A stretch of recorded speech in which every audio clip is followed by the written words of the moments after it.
તો શું તમે ક્યારે આ રીતે રાયતા મરચાં ઘેરે બનાવીને ટ્રાય કરી છે? તો ચાલો આજે બનાવીએ. તો એના માટે છે ને મેં 500 ગ્રામ જેટલા લાલ અને લીલા મરચાં લઈ લેવાના છે, તીખા લેવાના છે. પછી એને સારા પાણીથી 2 થી 3 વાર ધોઈ લેવાના છે અને કોટનના કપડાથી સાફ કરી એકદમ કોરા કરીને પછી આ રીતે સુધારવાના છે. પહેલાં તો એક મરચાંના 2 ભાગ કરી લેવાના છે. જો તમે તીખા ખાતા હોય ને તો અંદરના બીજ નથી કાઢવાના, અને જો તમે મોળા ખાતા હોય તો બધા બી આ રીતે કાઢી લેવાના છે અને બધા મરચાંના છે ને 4 ભાગ કરી લેવાના છે.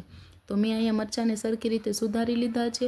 અમે થોડાક તીખા ખાઈએ છીએ ને એટલે મેં આમાં થોડા બી રાખેલા છે. જો તમે મોળા ખાતા હોય તો બધા બી કાઢી લેવાના છે. હવે એ મરચાંને છે ને એક મોટા વાસણમાં લેવાના છે. એમાં પછી થોડુંક સ્વાદ અનુસાર મીઠું નાખવાનું છે અને 1 લીંબુનો રસ નાખી દેવાનો છે. પછી એને સરખાઈથી મિક્સ કરી લેવાનું છે અને 10-15 મિનિટ માટે એમ જ રહેવા દેવાનું છે. હવે એનો હવેજ બનાવવા માટે છે ને મેં અહીંયા રાઈના કુરિયા લીધા છે 1 કપ જેટલા. ઉપરથી થોડીક હિંગ નાખી છે અને ગરમ તેલ લીધું છે. જો આમાં ગરમ તેલ જ નાખવાનું છે, ઠંડુ તેલ નાખીએ ને તો પછી આ રાઈના કુરિયાનો સ્વાદ એકદમ સરખો ન બેસે.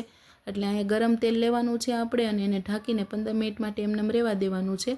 15 મિનિટ થાય ને એટલે પછી એને સરખાઈથી હવેજને હલાવી લેવાનો છે અને પછી જે આપણે મરચાં તૈયાર કર્યા હતા ને લીંબુ મીઠુંવાળા એને એની અંદર નાખીને મિક્સ કરી લેવાનું છે સરખાઈથી.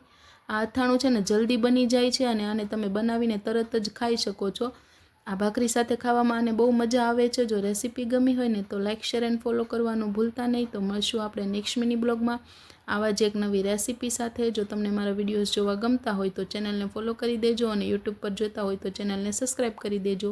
તો મળશું નેક્સ્ટ મિની બ્લોગમાં. જય માતાજી, જય શ્રી કૃષ્ણ.